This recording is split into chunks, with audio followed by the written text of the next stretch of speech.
s'il vous plaît.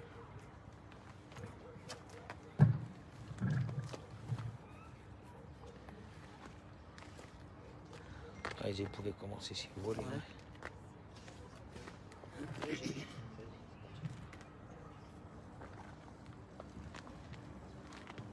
Bon, chers parents, bonsoir. Je vais vous dire quelque chose. Ce matin, quand je suis arrivé à l'école, comme tous les matins, bon, alors j'ouvre les portes, tout ça, il n'y avait encore personne.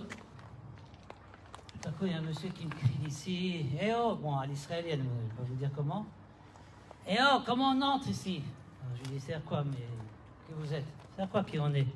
On vient mettre... alors là, c'est un mot que personne n'a réussi à me traduire. Si on regarde Internet, ils disent l'ombrage. C'est tout ça qui nous permet que les enfants puissent jouer sans que le soleil tombe sur la tête.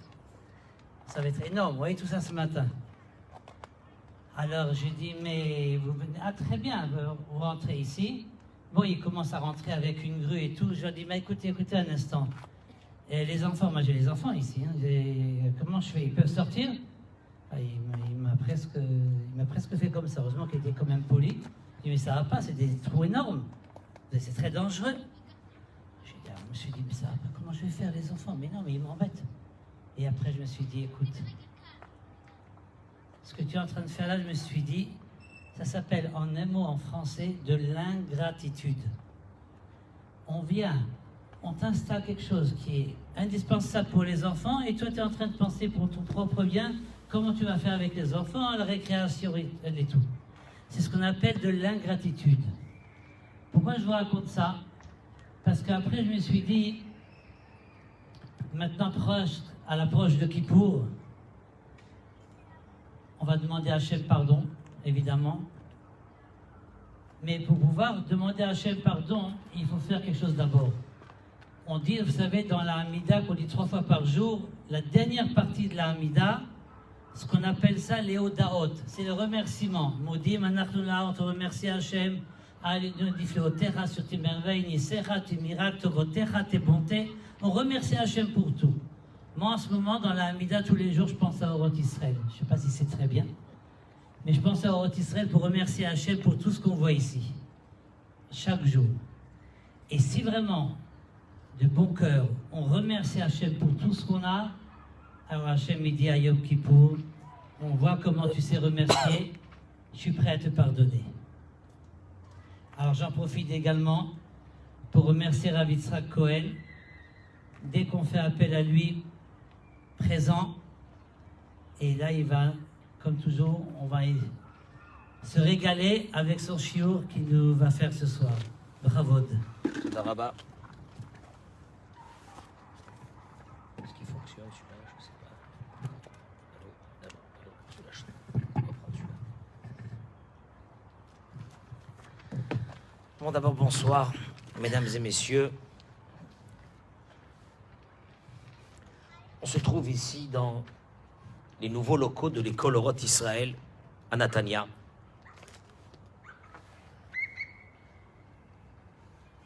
On a commencé il y a 2 ans dans un petit morceau de terrain.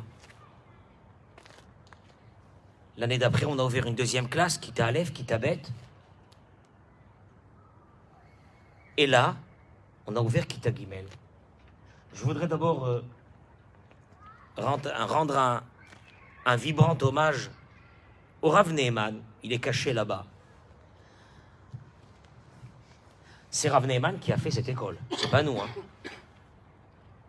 Rav Nehman, tu entends? Tu entends, mon chéri? Non, ne cherche pas quelqu'un d'autre, c'est toi. C'est une folie. Il faut être fou. Ici, en Israël, il faut être fou. Mais quand j'ai fait appel à Rav Nehman, il y avait son papa, le Rav Abdelhak, et moi-même. On a fait appel au Rav Nehman en lui disant, regarde, on a un véritable problème ici. C'est que les premières années d'un enfant sont les années qui vont déterminer sa vie. Les parents arrivent, ils ne connaissent pas, ils ne comprennent pas le système israélien, la langue. Comment est-ce qu'on va faire? Ces premières années, si on les rate, si l'enfant n'a pas les acquis de ces premières années, il traînera toute sa vie des lacunes. On fait comment? L'école termine à 1h de l'après-midi, on fait quoi avec eux? Alors qu'ils ont encore une longue journée. On veut leur faire une cantine. On veut leur faire des études l'après-midi. On veut les faire sortir d'ici avec un bagage. Puis ils iront plus tard à l'université, à l'armée, à la fac, à la yeshiva, où ils choisiront. Pourquoi? Parce que c'est comme ça qu'on a vécu en France. Avec un rôle de qualité et un codège de qualité, on n'a pas connu autre chose. Alors quand on est arrivé ici, il a fallu se battre avec les idées des institutions israéliennes qui ne comprenaient pas. Mais qu'est-ce que vous voulez? Vous voulez un rôle de qualité? Il y a des écoles avec un rôle de qualité. Mais non, je veux un rôle de qualité et un codège de qualité. Ah bah, ça n'existe pas chez nous. Soit tu as un codège de qualité, soit tu as un rôle de qualité. Mais les deux, non. Alors je leur expliquais que chez nous, il n'y a pas que le blanc et le noir, il y a le gris. Ils n'ont pas compris. C'était quoi le gris? Ils me regardaient comme si que... Et aujourd'hui, cette école, elle est là. Et vous êtes de toute façon ici, vous les parents, les premiers porte-parole de cette école. Et vous avez compris une chose qui est fondamentale. Et si possible, de le transmettre aussi aux autres parents. Je voudrais remercier du fond du cœur le directeur, le Rav Lévi, parce que Rav Abdelak et moi-même, nous ne sommes que les présidents honoraires de cette école. Attention, président honoraire de cette école, s'il faut débarquer ici un matin parce qu'il y a quelque chose qui ne va pas, je serai là moi le premier. Pour la simple raison, Rav Lévi, que je sors moi-même de 25 ans d'un milieu scolaire, où j'ai été le méchaner des classes de 6e à la terminale, chez les garçons et chez les filles. J'ai été prof de Kodesh pendant des années aussi, de classe Yudbet des filles. Mais je ne pense pas qu'on pourra faire un meilleur travail que ce que vous faites ici, par votre humanité, votre humanisme, la gentillesse et la disponibilité que vous avez pour ces parents. C'est énorme. Je sais qu'ils peuvent vous contacter jour et nuit. Il n'y a aucun problème. Ils peuvent débarquer, ils ont besoin de n'importe quoi. Je remercie le Ravigal qui vous seconde. Et bien sûr, toute l'équipe des enseignants. Je rappelle pour ceux qui nous regardent que l'équipe des enseignants sont tous des Israéliennes. Il n'y a pas de Français. Le directeur ne parle pas en français à l'école. Le Ravigal ne parle pas en français à l'école. Et les enfants qui sont arrivés après 1 mois et demi, 2 mois ici, ah mais tous les Français sont rassemblés ensemble. Ils parlent tous l'hébreu. Ils ont tous des niveaux en Kodesh et en Chol exceptionnels. Quoi demander de plus? Je voudrais faire passer un message ce soir, qui est pour moi le message. Je vous en prie vraiment de l'écouter parce que c'est le plus fondamental. Quand on parle d'éducation, alors nous concentrons notre esprit sur nos petites têtes blondes en pensant que c'est sur eux qu'il faut faire l'éducation. Et c'est faux. Et je vous assure que c'est faux parce que je l'ai vécu moi pendant 25 ans. Le Rav Arush dit la chose suivante, Tzrichim ladat, vous devez savoir, Sheikar achinuch talui kodem l'école davar acher, que on va dire la fondation, quand on veut éduquer un enfant, elle doit venir d'une chose. Avoda haishit shel haorim al achinuch al atzmam. Le Rav dit, tu n'éduques pas les enfants. Ça ne s'éduque pas un enfant. Ah bon? Tu vas t'éduquer toi-même. Et vous allez le voir que c'est vrai. Et vos enfants feront ce que vous faites. Vous savez comment on appelle ça? L'éducation. Je répète. Tu vas, toi, comprendre que ton bonheur dans ce monde va passer à travers tes enfants, la réussite de tes enfants. Parce que c'est l'essentiel de ta vie. Parce que si un jour tu dis j'ai réussi ma vie, c'est pas financièrement, c'est pas socialement. J'ai toujours l'habitude de le dire, comme Sarfati elle sait, que je le disais tout le temps. C'est que quand vous arriverez à la cinquantaine, 55 ans, il y aura une partie de vos enfants mariés, ou Bezrat Hashem, tous vos enfants, et vous aurez dans votre table des familles équilibrées. Et que tu diras à ton mari, tu diras à ta femme, mon Dieu, on est tranquille, on a réussi. Ils sont eux-mêmes en train de construire leur maison. Ils ont des enfants. Et ils sont en train de les éduquer aussi de façon la plus belle. Et là, tu te dis, mon Dieu, j'ai fait ce que j'avais à faire dans ce monde. Je peux vous assurer que c'est le sentiment le plus beau. Mais par contre, ça va passer par une chose. Celle qui est de s'éduquer d'abord soi-même. Et il explique et il dit la chose suivante. Adam tzarich lavin שהוא בא לעולם הזה כדי להחזיר את עצמו בתשובה. Ce qu'au fait, le vrai projet, c'est pas que tes enfants. En mettant des enfants au monde, il va se passer quelque chose d'extraordinaire. C'est que tu vas être confronté à ta propre réalité, à tes lacunes, à tes qualités. Et les lacunes que toi tu as, tu vas les voir chez tes enfants. Et les qualités que tu as, tu les verras chez tes enfants. Et donc, ça va te confronter sur une chose. Si chez mon fils, il y a une faiblesse, c'est parce que chez moi, il y a cette faiblesse. Et je vous mets au défi que ce que je suis en train de dire, c'est pas exact. Une qualité qu'il y a chez moi, tu vas la retrouver chez ton fils ou ta fille. Il n'y a rien à faire. Et que si on est venu dans ce monde nous-mêmes pour réparer, pour arranger, pour faire quelque chose de beau dans ce monde, ça va passer par le miroir de nos enfants. C'est dur. Par le miroir de nos enfants. Et c'est eux qui te confrontent à ta réalité à toi. Si vraiment tu es équilibré ou non. S'il y a des choses à arranger, pas chez l'enfant. Pas chez l'enfant. Chez toi. Exclusivement chez toi. Et il dit,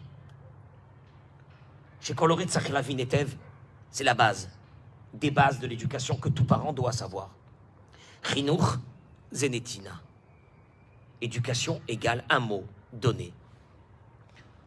Donner. Chaque point que tu veux éduquer à tes enfants, tu dois lui donner. Il ne pourra pas l'apprendre seul. Les bonnes midotes, les bons traits de caractère, le derech eretz, la façon de parler, c'est toi qui vas lui donner ou tu ne lui donneras pas. Le seul problème, est-ce que quelqu'un peut donner quelque chose qu'il n'a pas? Impossible. N'essaye pas de croire que tu vas éduquer tes enfants différemment de toi.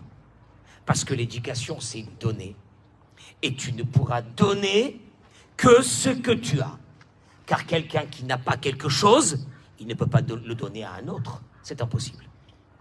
Il n'y a rien à faire.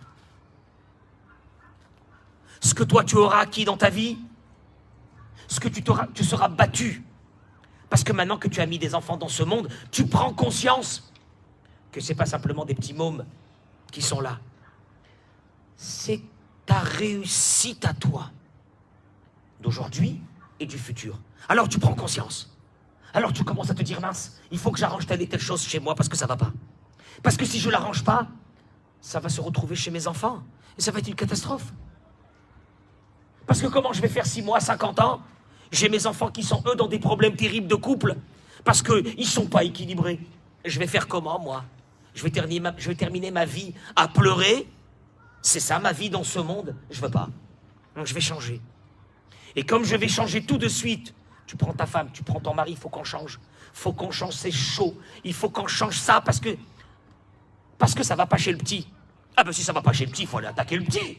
Non, tu ne peux pas l'attaquer, le petit. Le petit, il n'a rien à voir dans cette histoire.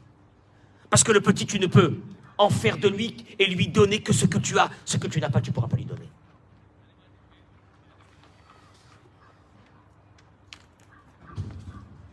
Les dougmas, il dit une chose.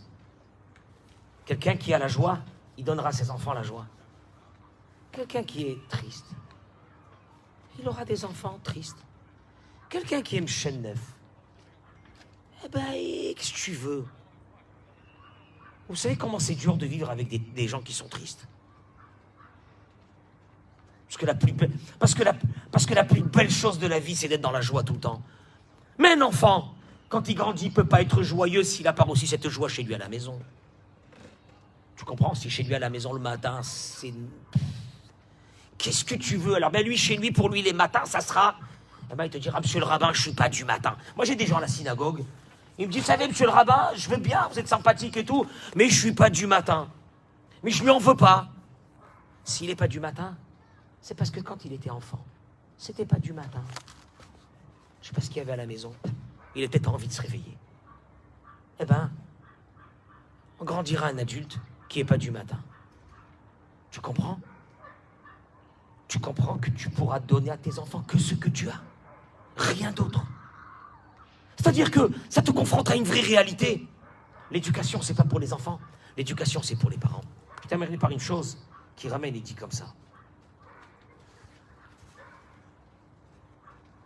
Bifrat irat shamaim, la crainte de Dieu. Nous, on voudrait que nos enfants aient la crainte de Dieu. Parce que la crainte de Dieu, c'est l'équilibre. Parce que la crainte de Dieu, je ne peux pas faire du mal à l'autre. Parce que la crainte de Dieu, je ne peux pas être méchant. Je ne peux pas être égoïste. Je ne peux pas être mauvais. Je ne peux pas détruire quelqu'un avec la bouche ou avec les gestes. Pourquoi? Parce que j'ai des comptes à rendre à Dieu. Donc la plus grande police de la personne, celle qui va cadrer n'importe qui, c'est quand il a de la hirat shamaim, la crainte de Dieu. Et on voudrait que nos enfants aient cette crainte de Dieu. Parce que s'ils ont cette crainte de Dieu, c'est vous qui allez gagner les premiers. Parce que quand tu vois un enfant qui a été éduqué avec la crainte de Dieu, si tu vois le respect qu'il donne à ses parents, quand tu vois un enfant qui a 35 ans, 40 ans, qui vient s'asseoir à côté de sa mère, qui lui embrasse la main, il vient à côté de son père, il lui embrasse le front. Sa maman, elle appelle, son père, il appelle, il fonce, il court, il est là pour ses parents. Mais ça ne vient pas comme ça. Ce sont des valeurs. Mais ces valeurs-là ne viennent pas de nulle part. Surtout dans le monde actuel. Elles viennent de la Torah. Elles viennent de la hirat shamaim qu'on aura mis, nous, dans la maison. Mais pour mettre cette hirat shamaim, cette crainte de Dieu dans la maison, il faudra que nous, on commence à vivre, à changer notre mode de vie et à commencer à vivre une vie de hirat shamaim, de crainte de Dieu. Et je vous assure que ce que vous avez, vous, dans vos valeurs, sont venus de vos parents. Ils ne sont pas venus de nulle part. Et il dit une chose extraordinaire, que malheureusement, ceux qui n'ont pas reçu de leurs parents, alors ils ont un gros travail. Il n'est pas perdu, mais ils ont un gros travail. Mais ils ont une obligation de changer. Pas seulement pour eux, mais de changer pour leurs enfants, c'est inévitable.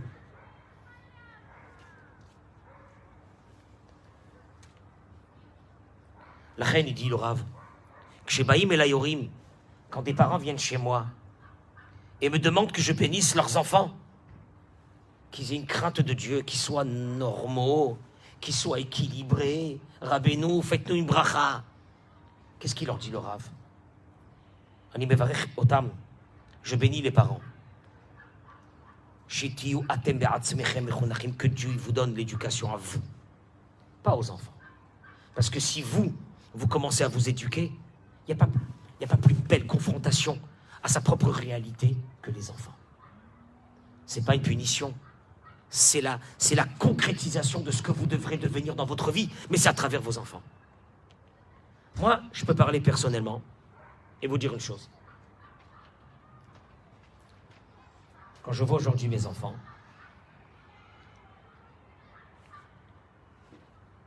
3 sur 4 qui sont mariés, Baruch Hashem, qui font grandir aujourd'hui leurs enfants et qui reproduisent dans leur maison ce qu'ils ont vécu chez nous. C'est pas compliqué.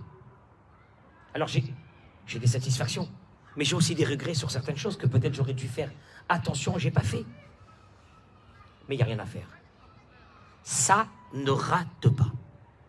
Ce que vous êtes, vous donnerez aux enfants.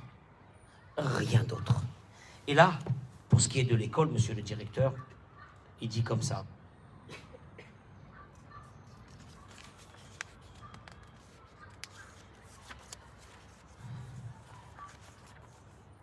Ayom les Tsarenu, malheureusement aujourd'hui, on a trouvé une sorte de parade qui est d'envoyer les enfants dans des écoles pour étudier. Et puis on se dit, ma foi, on a fait ce qu'il fallait faire. Et puis c'est tout. C'est bien. Mais regardez, qu'est-ce qu'il dit? Parce que moi, je me rappelle que j'entendais des parents qui me disaient, mais je comprends pas. Je l'ai mis dans votre école. Rav Cohen, je l'ai mis dans votre école. Et pourquoi il se conduit comme ça? Et je lui dis, là, Aziz, dis-moi, tu veux que moi je te... Alors donne-moi une lettre d'adoption, je le prends chez moi à la maison. Mais tu crois que l'école, elle éduque? L'école donne le savoir. L'éducation, même pas dans le rêve que c'est l'école. Écoutez-moi ce que je suis en train de vous dire. L'éducation ne vient pas de l'école. On n'éduque pas des enfants dans une école. On donne du savoir, mais l'éducation, c'est à la maison. Il n'y a rien à faire. Et c'est ce qu'il dit. Mais Vadaï, bien sûr, que l'enseignant a une obligation de faire tout ce qu'il peut pour faire passer aux enfants les meilleures choses de la vie. Avlzelo tachlif laorim. Mais ça ne peut en aucun cas être le substitut des parents. Traduction? C'est dur. Parce que ce que je vous dis, je le dis du fond du cœur avec beaucoup d'amour et d'amitié. Ne pensez pas que je suis là pour vous mettre une race ce soir. Avec de l'amour et de l'amitié. Parce que moi, je rêverais de voir un jour vos enfants. Et vous viendrez me dire, Rav, il était dans votre école. Maman, quel garçon, quelle fille. Quelle fierté j'aurais à ce moment-là. Mais je suis obligé de vous dire, il arrive un moment. Il arrive un moment dans la vie où il faut prendre ses responsabilités de parents. Et c'est vrai que moi, j'attaque les hommes. Vous savez, Rav Lévi, les hommes, ils se méfient de moi. Parce qu'ils disent que je fais du favoritisme avec les dames. Mais moi, je suis désolé de vous dire. Ce soir, on a battu un record, il y a, Baruch Hashem, pas mal d'hommes ici. C'est pas shoot. Parce qu'en principe, je me souviens, on faisait des réunions, il n'y a pas les hommes. Il y a les femmes. Et toi, monsieur, t'as pondu des enfants ou ils sont venus tout seuls? Macara, ils n'ont pas besoin d'un père? Ils n'ont pas besoin d'un père présent, d'un père qui soit là. Tu veux pas? Tu veux faire l'ado? Tu vas le payer cher. Attends, tu vas voir. Parce que la facture, elle va être 1 million de fois plus chère. Qu'est-ce que toi, tu es en train de profiter aujourd'hui? Prépare-toi. Je te conseille de prendre des vitamines A, B, C, tout ce que tu veux. Parce que ça va être terrible. Parce qu'il aura manqué le père. Je prie pour les âmes de ces pères. S'ils n'ont pas été des pères dans une maison. Père, moi, pendant des années, à 18h, 19h, j'étais à la maison. Tous les soirs. On douchait les enfants ensemble. On donnait à manger aux enfants ensemble. On faisait les devoirs tranquillement, ensemble. Et c'est passé très vite. Parce qu'aujourd'hui, la maison, elle est vide. Et on attend le Shabbat qu'ils viennent chez nous à la maison. Et quand ils s'en vont, le cœur qui... Maman. Mais on est joyeux de ces années que j'ai passées avec mes enfants. Je rêverais. Aujourd'hui, je dis à ma femme, viens, on adopte quelques enfants.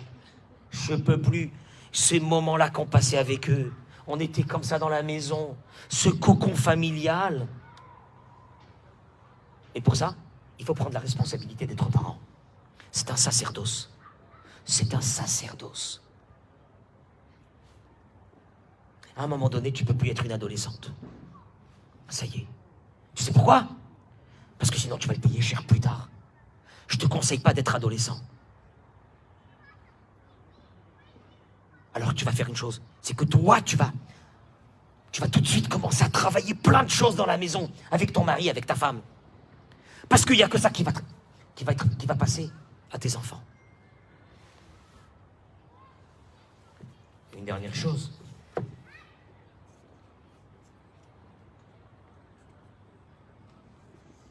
Le Zohar, il ramène Rabbi Shimon Bar Yochai. Le roi Salomon, le roi Shlomo HaMelech, il a toujours été nommé dans la Torah. Quand on a parlé de Shlomo HaMelech, et quand on a parlé de sa mère, Bathsheba. Bathsheba, on ne l'appelait pas Bathsheba. Partout dans la Torah, on l'appelait Shlomo, la mère de Shlomo. Pourquoi il n'avait pas de père? David HaMelech, Alav Shalom, qui nous a fait le Teilim, il n'avait pas de père. Mais lui-même, un jour, il a dit, Shlomo HaMelech, dans Michelet, il a dit, Divrei les Mouel, Melech Massa, Ashiri Sartou Imo. Il a dit que sa mère, elle n'a jamais lâché. Elle a attrapé. Elle ne le lâchait pas. Des remontrances quand il fallait, les devoirs, l'éducation. Pour les mamans, je peux vous donner un secret. Si vous m'écoutez, vous réussirez beaucoup plus que ce que vous pensez. On est aujourd'hui face à un fléau. Encore une fois, monsieur Rav Levi, je le dis vraiment avec bonté, parce qu'on est ensemble, on est en Israël ensemble, on est tous ensemble. On n'est pas là un juge avec des prévenus. C'est le souci des femmes. Il faut que dans les yeux de vos enfants, ils aient l'image d'une mère. S'ils n'ont pas l'image d'une mère, ils n'accepteront rien de vous. Je parle des garçons, et le pire, c'est les filles. L'image d'une mère, il faut le savoir, c'est instinctif. C'est l'image de la pudeur. Je ne parle pas ici au niveau religieux. Une certaine pudeur qu'une maman doit avoir par rapport à la différence peut-être d'une adolescente. J'ai eu toujours ce problème, Rav Levi. Quand j'ai vu débarquer des mamans, au demeurant très gentilles, il n'y a qu'un problème. Comment je vais formuler? Presque pas habillé. Est-ce que tu peux transmettre des valeurs d'équilibre à tes enfants en étant habillé avec un shorty?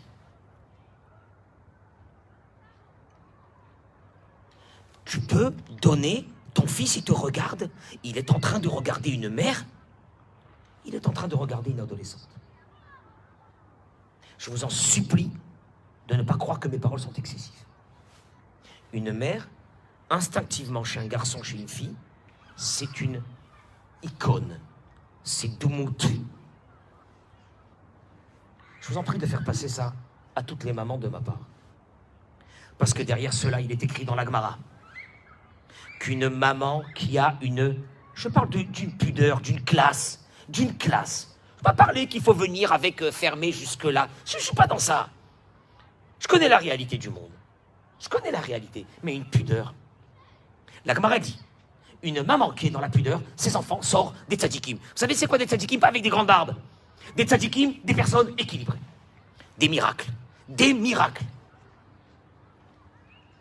C'est marqué dans la Torah. C'est Dieu qui l'a dit. C'est pas moi qui le dis. C'est Dieu qui l'a dit. À la veille de Kippour, qu'est-ce qu'on peut demander à Hachem? Kadosh Baruch Hu, on essaie de s'occuper de nos enfants le maximum, on va essayer de faire encore le maximum, de faire encore sans arrêt, de ne pas s'arrêter, pour les faire grandir, pour qu'ils soient des personnes équilibrées. On accueille le Rav Daniel Abdelchak, Bechavot Kvod Harav. Je vous attendais pour terminer, donc je meublais. Bechavot.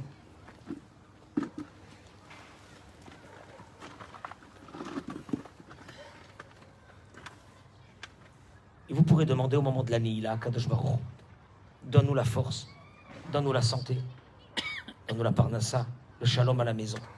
Juste pour une chose, à Kadosh Baruch Hu, juste pour une chose. Pour qu'on puisse faire grandir nos enfants. Parce que ces enfants, c'est eux qui sont la génération future du peuple d'Israël. Et je pèse mes mots. Je vois des mamans, vous êtes jeunes. Mais nous, on a fait grandir nos enfants. On a semé. C'était pas facile. Ils ont eu besoin, ces enfants, de ce qu'on appelle une chose fondamentale dans une maison. Un train-train quotidien. Un train-train quotidien. C'est dur ici. Tous les soirs, il y a des fêtes. Tous les soirs, il y a des fêtes. Et quand il n'y a pas, allô, qu'est-ce que tu fais ce soir? T'as un plan? Et baba, t'as un plan? T'as des enfants? Et les enfants, ils ont besoin de papa et maman à la maison, calme, assis, les devoirs. Mais je vous assure, c'est pas compliqué. Mais c'est des choses qui sont fondamentales.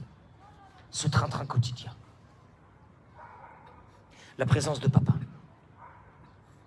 Le papa, il a un rôle déterminant, c'est le Shabbat. Il travaille dans la semaine.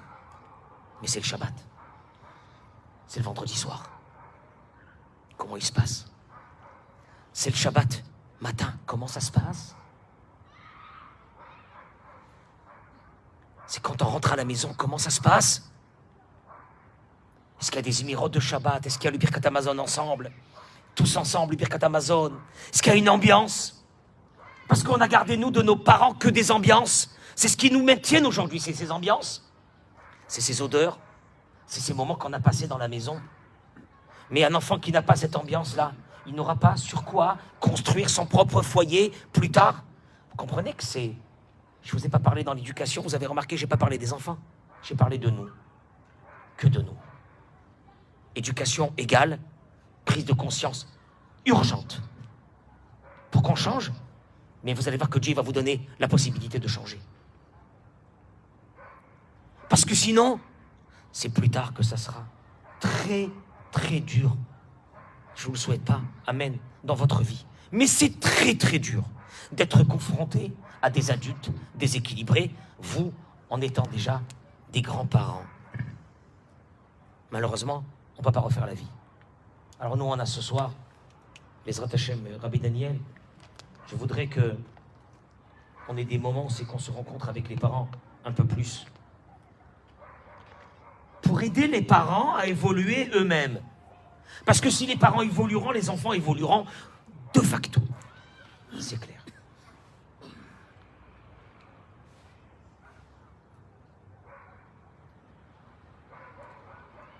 Ils ont aujourd'hui à Kita Aleph, Kita Bet, Kita Gimel, je vous assure, vous n'allez pas voir le temps passer. Et ça sera déjà des adolescents. Tout ce qu'on pourra leur donner jusqu'à l'adolescence, c'est important. C'est très important, c'est fondamental. Parce qu'après l'adolescence, ça va être une période de 4-5 ans qu'on les perdra. Ils rentreront dans leur maladie. Je l'appelle une maladie, c'est une vraie maladie de l'adolescence. Ils disparaîtront. On essaiera de garder un contact avec eux. J'ai dans ma communauté une vingtaine d'adolescents, fracassés, Baruch Hashem, que j'accueille tous les Shabbats, que je serre dans mes bras, que je m'occupe d'eux. Ils m'adorent, on s'adore. Et je dis aux parents, chut, on attend que la maladie, elle passe. Et vous allez voir qu'on va les récupérer. Alors tout ce qu'on peut leur donner avant, Kita Aleph, Kita Bet, Gimel, Dalet, et tout de suite, de le faire. Je vous remercie de m'avoir écouté. Toda Rabba. Mais vous savez, on va travailler ensemble. Ne vous inquiétez pas, on va travailler ensemble. Merci un vibrant hommage aux hommes qui sont là. Parce que les femmes, c'est normal. Qui tu veux qu'ils soient là? C'est les femmes. Et les hommes qui sont là, Toda Rabba. Béhémet, Toda Rabba, ça montre quelque chose. Le fait de venir dans un moment pareil, ça montre que vous voulez vous investir pour l'éducation de vos enfants. Ne vous inquiétez pas, Kadosh Baruch Hu va vous aider. Je peux vous dire une chose, la plus grande bracha de votre vie, au niveau de la parnassa, elle viendra si vous vous investissez dans les enfants. Vous savez pourquoi? Parce que Dieu, emmènera en fonction de ses enfants et des besoins des enfants une bracha de votre parnassa illimitée. Mais à une condition, c'est que vous éduquez ces enfants vers la voie de Dieu. C'est l'essentiel. Je vous remercie. Rabbi Daniel, Bevakasha, mettez-vous, s'il vous plaît, de ce côté, pour qu'on puisse vous voir. Vous savez que ceux qui me suivent, ils n'ont pas l'occasion, à part moi, de m'écouter crier tous les jours, ils n'ont pas l'occasion de vous écouter. Alors, voilà, pour que... Moi, je suis venu pour écouter vos cris. Et moi, votre silence, Rabbi Daniel. Je vais me mettre à votre place.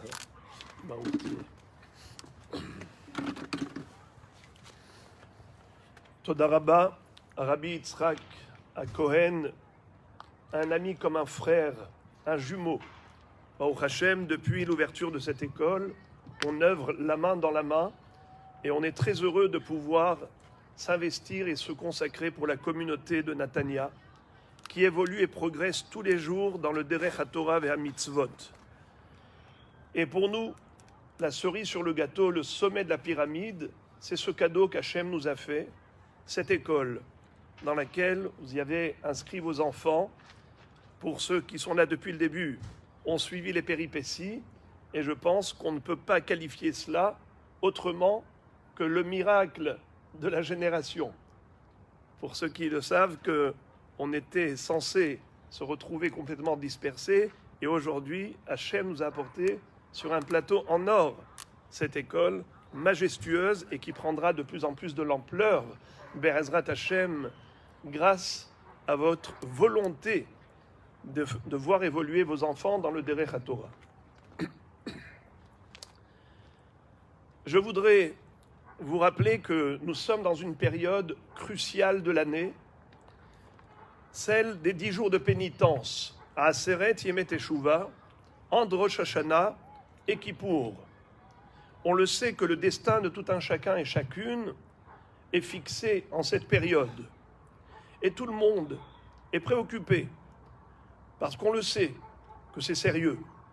Ces dernières années, Akadosh Baruch Hu nous a tirés de notre torpeur. Il nous a montré que rien n'est normal.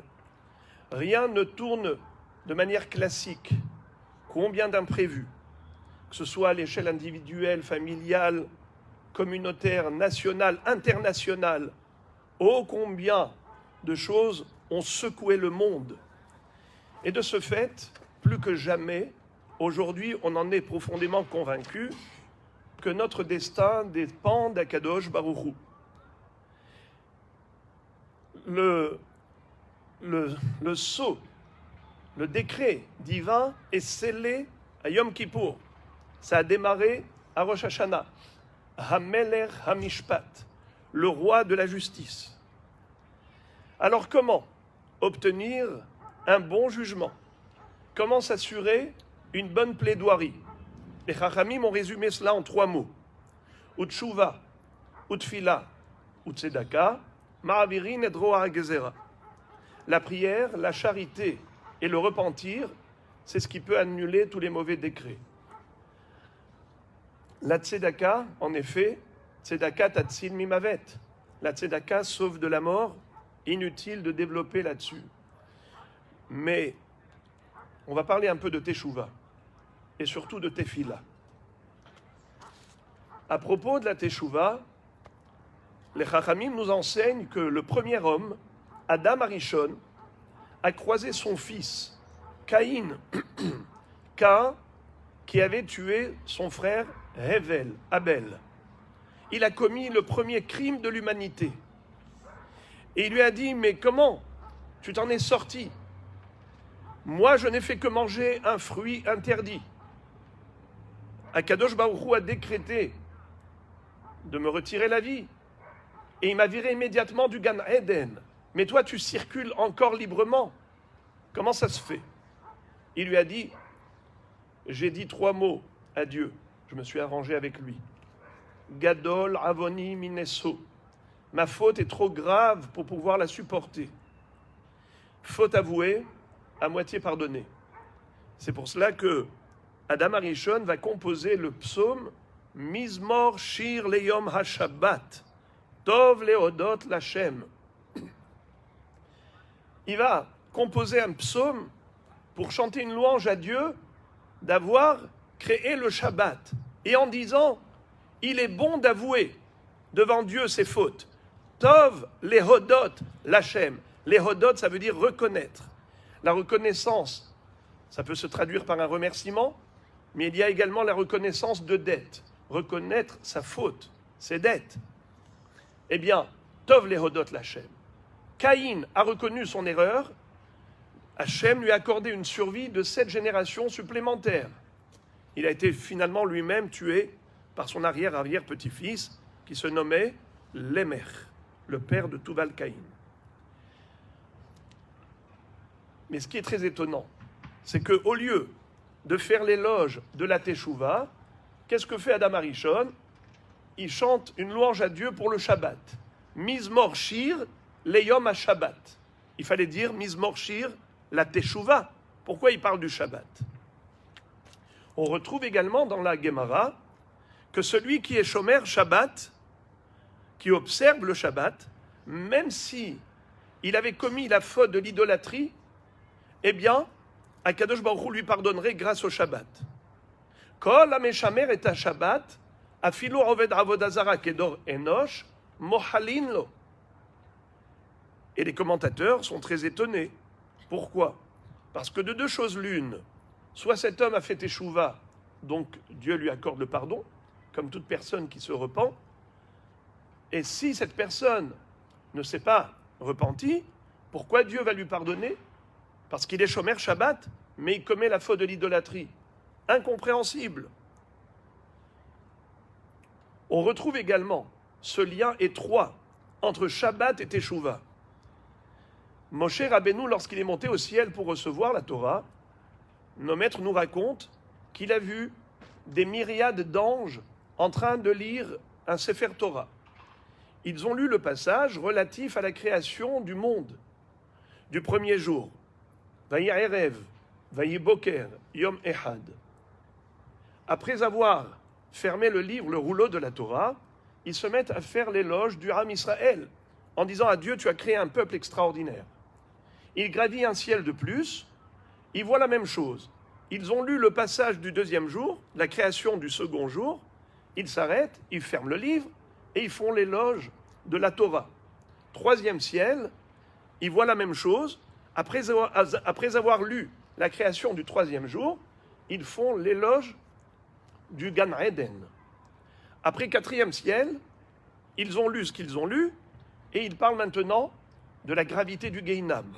Sixième ciel, ils font l'éloge du Beth Amikdash, du Mashiach. Et après, au septième ciel, qu'est-ce qu'ils voient faire? Ils lisent le passage relatif au Shabbat. Et après, ils disent à Kadosh Baruch Hu, ô combien tu es grand d'avoir créé cette possibilité de faire Teshuvah. Ça veut dire que le Shabbat, le septième jour, qui se trouve au niveau du septième ciel, c'est là que se situe la dimension de la Teshuvah. Et à nous de comprendre quel rapport y a-t-il entre le Shabbat et la Teshuvah. Réponse. Il y a un grand maître connu, le Rav Moshe Chaim Luzzatto, on l'appelle le Ramchal. Il a écrit énormément de livres de grande profondeur. L'un d'entre eux, c'est le Mesilat Yesharim, dans lequel il explique le secret de la force du Yetzer Hara, comment le mauvais penchant arrive à dominer l'homme. Certes, il y a des tentations, mais comment il arrive à embobiner toute l'humanité. Alors, le Rav nous révèle le secret. Il nous dit que le Yetzer Hara agit comme le Pharaon.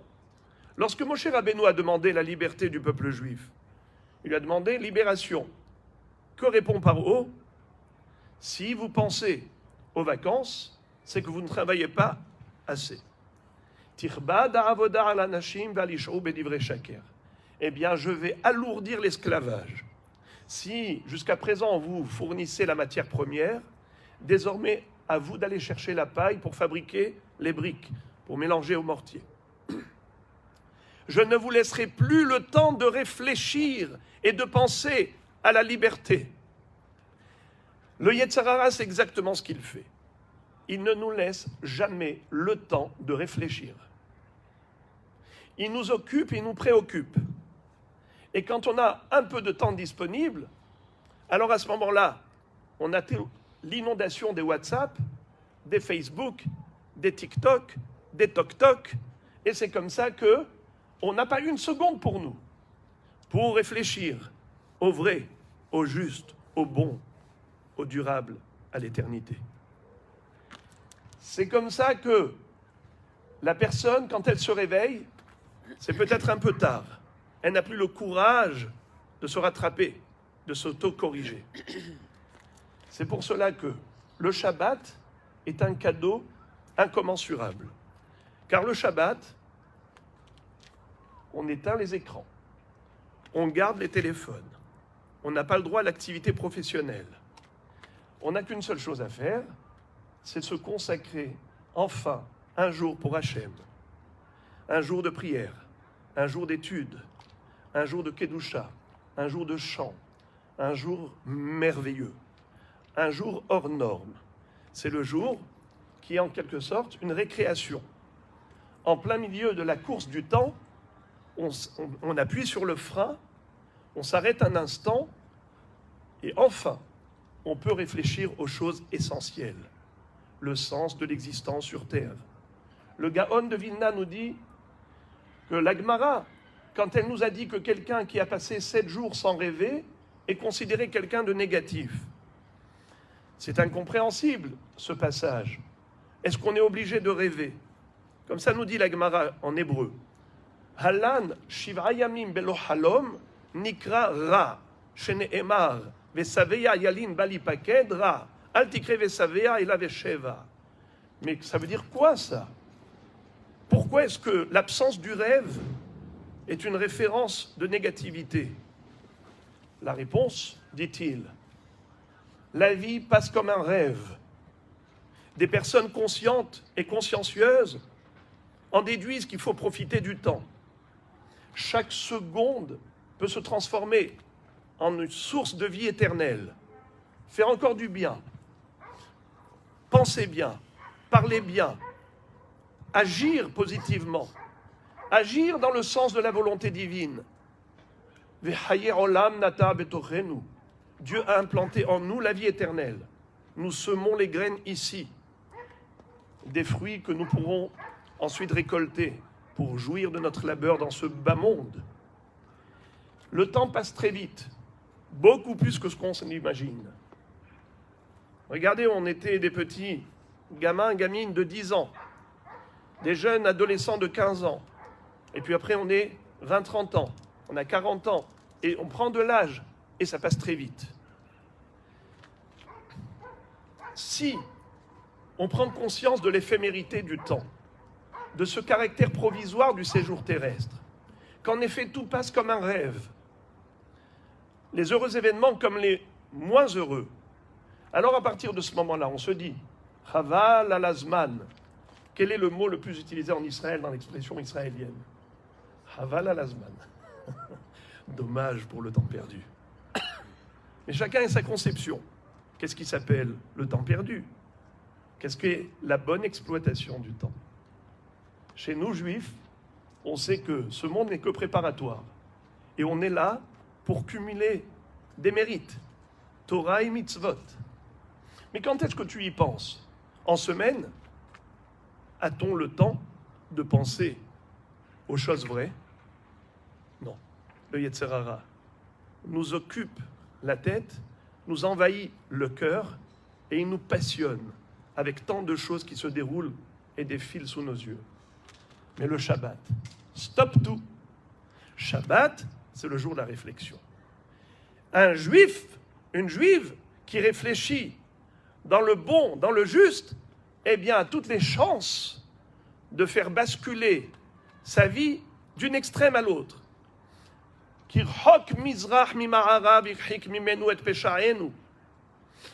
Le Khatam Sofer nous dit, c'est comme quelqu'un qui était en bateau, et voilà que le capitaine s'est trompé, il a perdu la boussole. Il a fait des milliers de kilomètres vers l'ouest, au lieu d'aller vers l'est. Alors qu'est-ce qui se passe à un moment donné? Il a pris conscience. Alors il y a un revirement. il change de direction, il va à l'opposé. Il lui reste encore des semaines de parcours, mais ce n'est pas grave, à partir du moment où on est dans la bonne direction. Il y a le GPS. Parfois, on dévie. Mais qu'est-ce que fait le GPS? Il te dit, recalculation en cours. Hishuv Maslul Mehadash en hébreu. Akadosh Baruch Hu là-haut dans le ciel te dit, c'est vrai, tu as fait des erreurs. L'erreur est humaine. Tout le monde peut se tromper. L'intelligence, c'est de se ressaisir tant qu'il est encore temps. Eh bien, le Shabbat est le facteur déclenchant la réflexion qui nous conduira à la Teshuvah. Voilà pourquoi ces deux notions, Shabbat et Teshuvah, sont intimement liées. Parce que c'est grâce au Shabbat qu'on a le temps de réfléchir et grâce à la réflexion, on prend la bonne décision. C'est comme ça qu'on peut voir des gens qui, autrefois, étaient à des années-lumière de la Torah. Aujourd'hui, des fervents fidèles de Dieu. Aujourd'hui, des serviteurs tellement dévoués à la Torah. Ça, c'est la chance que nous avons lorsque, Baruch Hashem, on se retrouve en communauté comme celle-là. Car pour moi, l'école, c'est une grande famille. Puisque on a décidé de faire un chemin ensemble, de donner à nos enfants l'occasion de pouvoir progresser dans Derech HaTorah et HaMitzvot. C'est qu'on a un objectif commun. Si on a un objectif commun, alors on est ce qu'on appelle Ahim Ledea. On est des frères et sœurs par rapport à notre objectif dans la vie. Merci Hachem de nous permettre ce parcours. Ça, c'est juste une petite idée par rapport à la Teshuvah. Maintenant, parlons de la Tefila, car elle est de mise en cette période. Nos maîtres de dire que Teshuvah, Tefila et Tzedaka, Maravirin et Roa Gezera. On cherche une plaidoirie lorsque il y a convocation au tribunal. Avant la comparution, on va chercher les meilleurs avocats. Lesquels sont-ils, ces meilleurs avocats? Pour nous, eh bien, Teshuvah, Baruch Hashem, c'est ce que vous faites tous les jours, grâce à Dieu.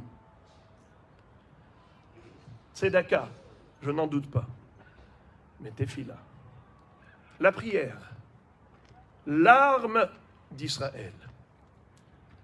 Romemot el bigronam, vecherev pipiyot beyadam. De la voix d'Israël émane des sons qui vont droit au ciel et qui nous permettent d'ouvrir les portes célestes pour faire en sorte que le destin puisse changer dans le sens positif. Et la Gemara de nous dire, le meilleur moment pour la Tefila, c'est en cette période, entre Rosh Hashanah et Kippour. Dirshu Hashem beimatseo, kerauhu bihyoto karov. Appelez Hashem quand il est présent. Sollicitez-le lorsqu'il est proche. La Gemara nous dit que la prière d'un public, du tzibour, en communauté, est préférable à celle d'un individu isolé. Elle est agréée plus facilement. Mais pendant cette période, même un yahid, un homme qui prie tout seul, qui s'adresse à Akadosh Baruch Hu, en disant « Mon papa, mon Père céleste, j'ai des demandes, j'ai des souhaits, j'ai des prières à t'adresser. » Il est immédiatement exaucé. Mais les Mefarshim de dire, si en plus on est un tzibour, on est un public, qui prions ensemble pendant cette période des 10 jours de pénitence, eh bien, notre chance est décuplée. Parce que c'est un tzibour pendant cette période qui est propice à la tfila. Alors, notre filote, c'est quelque chose d'extrêmement efficace. On doit en profiter. Mais ce que je voulais partager avec vous, c'est une petite réflexion par rapport à la tefila, justement. Comment ça fonctionne? Pourquoi Dieu a besoin de nos prières? Est-ce qu'il ne sait pas ce dont on a besoin? Est-ce qu'il ne peut pas combler nos souhaits directement sans qu'on l'interpelle, qu'on le sollicite? Peut-être que Chas Shalom, il n'est pas suffisamment clément. Est-ce qu'on a besoin de le séduire pour susciter chez lui la miséricorde? Mais Akadosh Baruch Hu, c'est la bonté et la pitié par excellence. El Malé Rahamim. Akadosh Baruch Hu déverse sur nous des torrents de miséricorde le jour de Kippour. Comme ça nous dit le Zohar Akadosh. Quand on répète les 13 attributs de miséricorde, El Rahum Vehanoun Erech Hapaim V'Rav Chesed Ve'emet, etc., eh bien à ce moment-là, comme s'il y avait 13 torrents de Rahamim qui se déversaient sur Israël. Alors pourquoi a-t-on besoin de prier? D'autant plus que selon le Zohar HaKadosh, il n'est pas suffisamment d'exprimer globalement ses besoins. Il faut être très précis, demander à Dieu en détail ce qu'on souhaite, ce qu'on veut. Preuve, Yaakov Avinu, quand il a demandé à Hachem de le sauver de la main de son frère Esav, il va dire en hébreu, Hatzilenina miyad ahi miyad Esav. Sauve-moi de la main de mon frère, de la main de Esav. Et le Zohar de poser la question, mais il n'avait qu'un seul frère, c'était Esav. Pourquoi donc cette redondance, ce pléonasme? Réponse, dit-il, la prière doit être faite de cette manière. Quand tu t'adresses à Kadosh Baruch Hu, dis-lui tout ce qu'il y a dans ton cœur, en petits détails. Mais justement, ça renforce la question. Mais à Kadosh Baruch Hu, qui scrute les cœurs et qui sonde les reins, connaît parfaitement notre intention, notre souhait. Alors pourquoi est-ce qu'on a besoin de lui dire? Écoutez même d'ailleurs une histoire du Yerushalmi incroyable. Quelqu'un qui était chemin faisant, fatigué, marchait à pied dans une forêt. À l'époque, il demande à Hachem un hamor, un âne. Parce qu'il était fatigué, à l'époque, les moyens de locomotion, ce n'étaient pas des voitures, c'était des ânes. Et voilà que, à ce moment-là, il voit passer devant lui un gouverneur à dos d'âne. Mais c'était une ânesse enceinte. Et chemin faisant, elle a mis bas. Il y a un petit ânon qui est né. Qu'est-ce que dit le gouverneur? Il dit, toi tu es un juif, tu vas venir porter ce petit ânon qui est faible. Et le pauvre, il s'est retrouvé à côté du gouverneur qui était à dos d'âne, lui en train de marcher à pied, en train de soulever un petit hamor. Il a dit, eh bien voilà, j'ai demandé à Dieu un âne, il m'en a envoyé un. Mais au lieu que ce soit lui qui me porte, c'est moi qui le transporte. Pourquoi? Parce qu'il n'a pas dit à Dieu, envoie-moi un âne pour le chevaucher, comme monture. Mais ça veut dire quoi, ça? Mais Akadosh Baruch Hu a très bien compris ce qu'il souhaitait. D'autant plus que Akadosh Baruch Hu n'attend pas nos prières pour nous faire vivre à longueur de temps et en permanence. Il nous comble de bonheur. Poteach et yadecha, umasbia lechol chay ratzon, enechol elecha yesaberu, ve'ata noten lahem et ochlam be'ito. Akadosh Baruch Hu donne, et il ne fait que cela. Alors, si de toutes les façons il nous donne gratuitement, pourquoi a-t-on besoin de prier?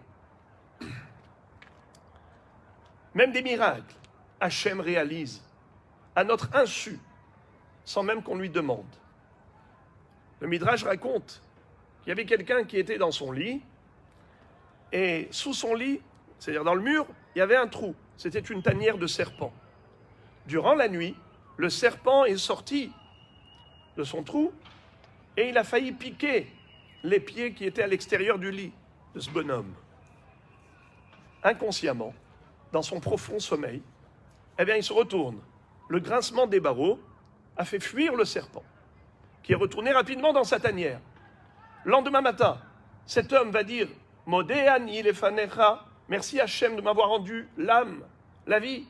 Mais il ne sait même pas de quoi il parle.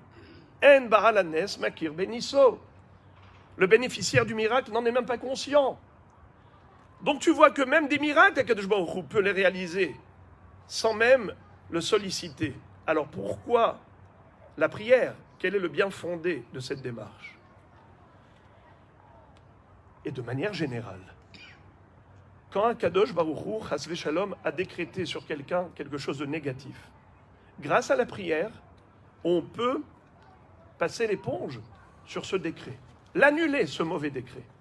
Comme dit la Gemara, Arba'a devarim mekara'in gzardino shel adam, tse'aka, le cri du cœur, mima'amakim keraticha Hashem. Dieu, je t'appelle des tréfonds de mon âme. Eh bien, grâce à cela, tu peux changer tout un destin. Question, mais comment? Akadosh Baruch Hu se ravise, pourtant ce n'est pas un être humain qui peut changer d'avis. Un homme peut se tromper, mais Dieu, pourquoi va-t-il changer d'avis grâce à la prière? S'il avait décidé d'une chose, c'est que c'était bel et bien réfléchi et fixé par Hachem. Comment donc ta prière peut métamorphoser la vie d'un être? La réponse. La tefila n'est pas nécessaire pour informer Dieu, mais pour changer l'homme. C'est-à-dire, quand on prie, cette démarche-là même relève de la profonde conviction que Akadosh Baruch Hu est capable de nous aider. Si je m'adresse à lui, c'est que j'ai réalisé qu'il est détenteur de tous les pouvoirs. C'est que lui est tout-puissant. Et c'est d'ailleurs ainsi que l'on démarre sa Hamida. Comment on commence la Hamida? Baruch ata Hashem, Elokeinu ve'Elokei avotenu. Baruch ata Hashem, différemment de la traduction classique, béni sois-tu Hashem, la vraie traduction, c'est source de bénédiction, tu es Dieu. Baruch ata Hashem, tu es source de bénédiction. Toutes les brachot proviennent de toi. Tu es la source de bracha. Baruch ata Hashem. Hashem, nous dit le Shulchan Aruch, que veut dire le nom d'Hashem? Adoshem. C'est Adon Hakol. Tu es le maître du monde. Yudke Vavke, comme on écrit le tétragramme, c'est Haya Hove Ve'iye. Il était, il est, il sera à jamais. Il est éternel. Mais Have et Hakol, c'est lui qui fait exister de par son existence tout ce qui existe. C'est comme ça qu'on commence la tefila. Mais, vous avez remarqué, on se prosterne, on plie les genoux, Baruch, on baisse la tête, Ata, on se redresse quand on dit Hachem. Hachem, Zokef Kefufim. Dieu redresse les courbés. Ça veut dire quoi, nous dit le Maharal de Prague? Quand on baisse la tête et on plie les genoux, c'est un signe de faiblesse, à l'instar du fœtus dans le ventre de sa mère. La Gemara nous enseigne que le bébé, à l'état fœtal, eh bien comment il est? Il a les genoux pliés et la tête entre les genoux. Pourquoi? Parce qu'il est impuissant. Quelqu'un qui est impuissant se met dans cette position. Pourquoi il est impuissant? Parce qu'il ne peut pas subvenir à ses propres besoins. Il ne peut pas aller au magasin pour acheter à manger ni à boire. Ochel mima she'imo ochelet, shote mima she'imo shota. Il mange de ce qu'elle ingurgite et il boit de ce qu'elle se désaltère. Ce qui veut dire qu'en effet, ce cordon ombilical qui est la source de vie du fœtus permet à ce fœtus-là de réaliser qu'il n'est rien sans sa mère. Eh bien nous, quand on plie les genoux et qu'on baisse la tête devant Hachem, on dit à Kadosh Baruch Hu, on n'est rien sans toi. En od milevado. Il n'y a nul autre que lui. Et c'est comme ça qu'on démarre la Hamida. Baruch ata Hachem. Si on se redresse, c'est uniquement par la force de Dieu. Hachem zokef kefufim. Lorsqu'on a réalisé cela au moment de la prière, en quelque sorte, on a fait teshuva. Car toutes les fautes proviennent de quoi? Du sentiment d'indépendance, d'autonomie. Comme si je pouvais faire ce que je voulais, sans tenir compte de la volonté divine.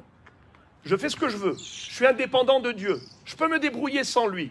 C'est ça la source de la faute, l'origine de toutes les déviations. Mais quelqu'un qui est convaincu que, en fait, il dépend d'Hachem, son existence, ce qu'il est, ce qu'il a, dépend d'Hachem, ne peut pas se permettre tout et n'importe quoi. Je ne vais pas couper l'herbe de sous mes pieds. Je ne vais pas couper le tronc sur lequel je suis assis. Dans le sens où, si tu réalises pleinement que tu dépends d'Hachem, comment tu te permets de fauter? Eh bien, la tefila, c'est également un déclencheur de teshuva. C'est comme ça que la personne va se transformer, se métamorphoser. Elle n'est plus la même après la prière. Voilà pourquoi son destin peut changer.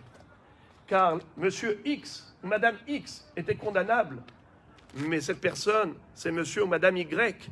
C'est un nouvel être, un nouveau-né. Il y a une renaissance par la prière. Et à condition qu'elle soit réalisée avec toute la profondeur et la ferveur requises. Voyez-vous, et je vais clôturer le propos avec cette histoire que Chachamim nous raconte. À l'époque du Beth Amikdash, le Kohen Gadol rentrait dans le Saint des Saints le jour de Kippour. Et il allait adresser à Dieu une prière très courte, très brève. Pourquoi? Parce que c'était extrêmement dangereux de se retrouver dans ce lieu. C'était un endroit tellement kadosh, le lieu de résidence divine, au point que si le Kohen Gadol n'avait pas une pensée pure, il aurait pu mourir. Et d'ailleurs, malheureusement, c'est arrivé à maintes reprises. Alors, qu'est-ce qu'il faisait? Tefila Ketzara, une prière très courte, pour ne pas effrayer Israël. Mais qu'est-ce qu'il disait dans cette prière? Dieu, on a besoin de Parnassa. Envoie-nous la pluie, afin que la terre puisse produire toute l'agriculture. Sans pluie, eh bien, Chas v'Shalom, le monde est menacé. Il n'y a pas de produits agricoles. Les hommes comme les animaux, tout le monde peut mourir. Alors envoie la pluie, s'il te plaît, Hachem. Mais une deuxième chose que je te demande, Vel al tikanes lefanecha, tefilat ovre drachim, be'inyan hageshamim, be'shara she'olam tzarich lahem.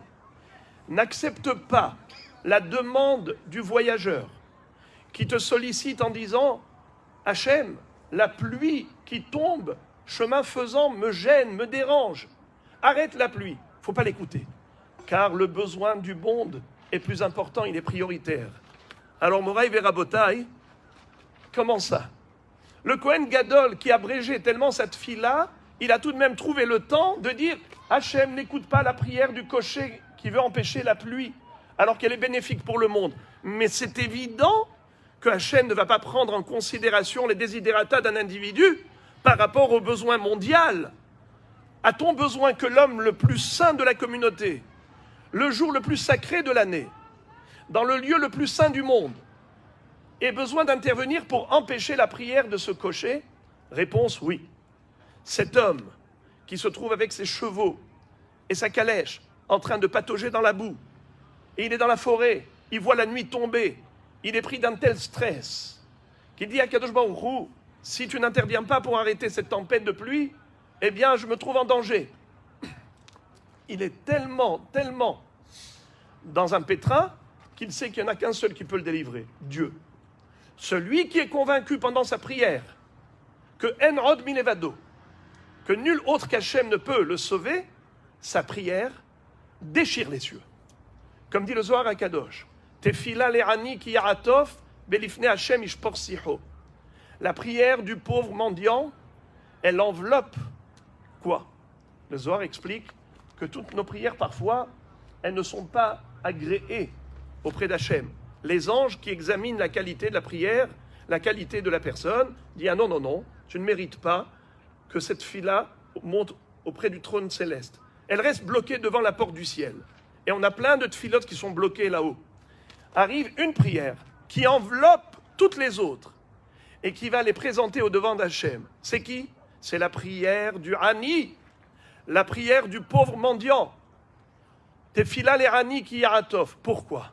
Parce que lui, l'ifne Hachem ishpor siho, il épanche son cœur, il le déverse devant Hachem, car il est profondément convaincu que personne ne peut et personne ne veut l'aider, si ce n'est Hachem.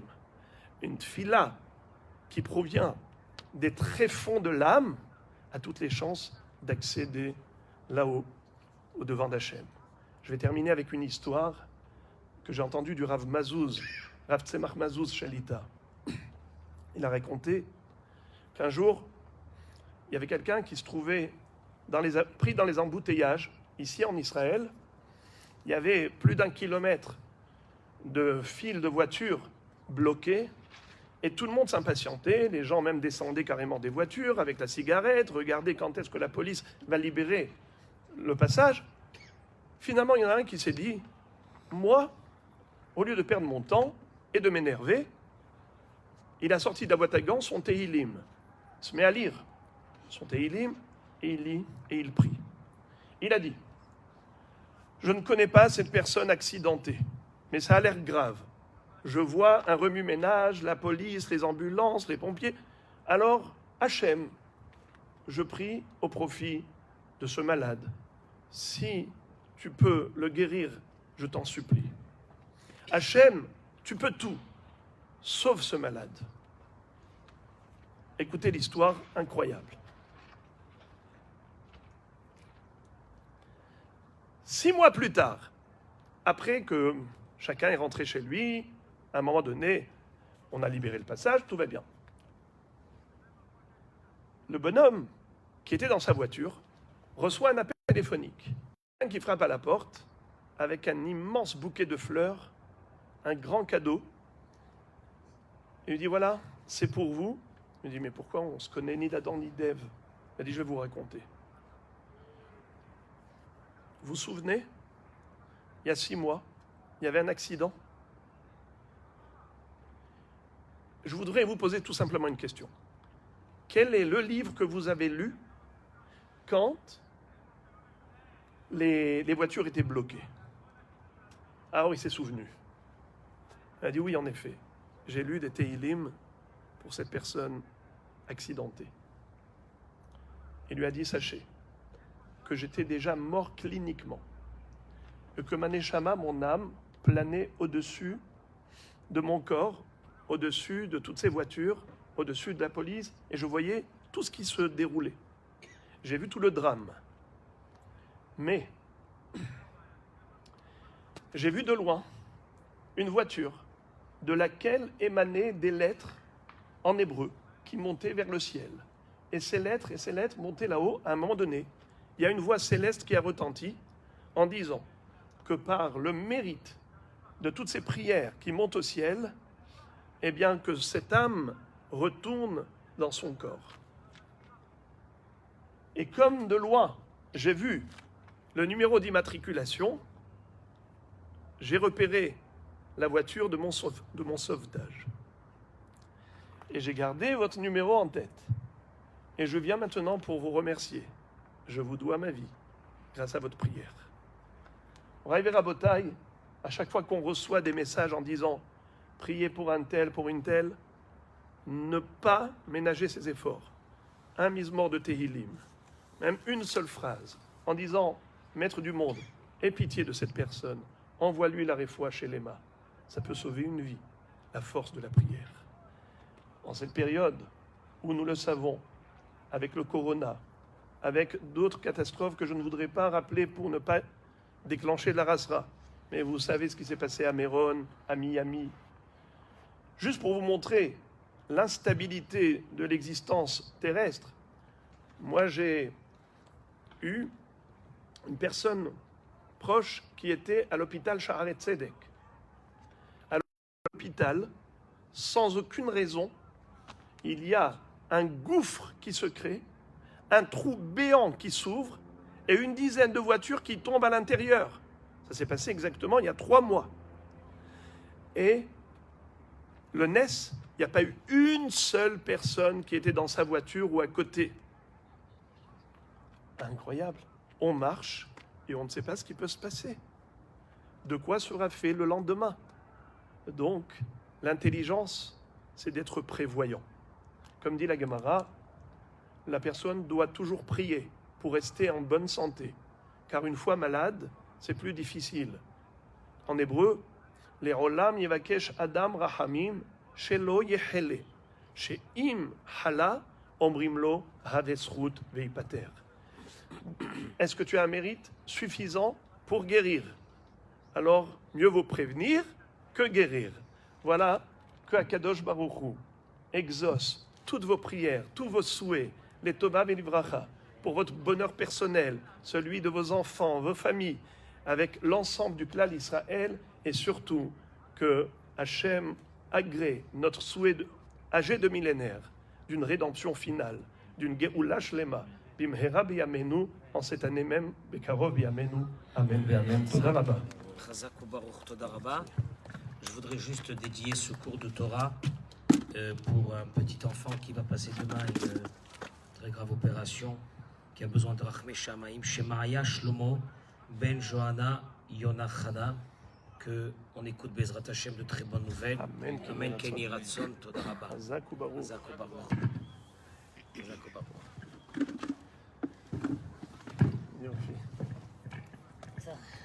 Juste, on n'a pas eu l'occasion de remercier le directeur, Rabbi Netanel, Rabbi Yitzhak On va Benjamin, applaudir. Oui, ça fait merci. et toute l'équipe pédagogique Bli Ayin Hara. J'ai dit qu'il y a plus de staff, de personnel que d'élèves. Ben Porat Yosef, il y a vraiment une armada, tellement on prend à cœur l'avenir des enfants.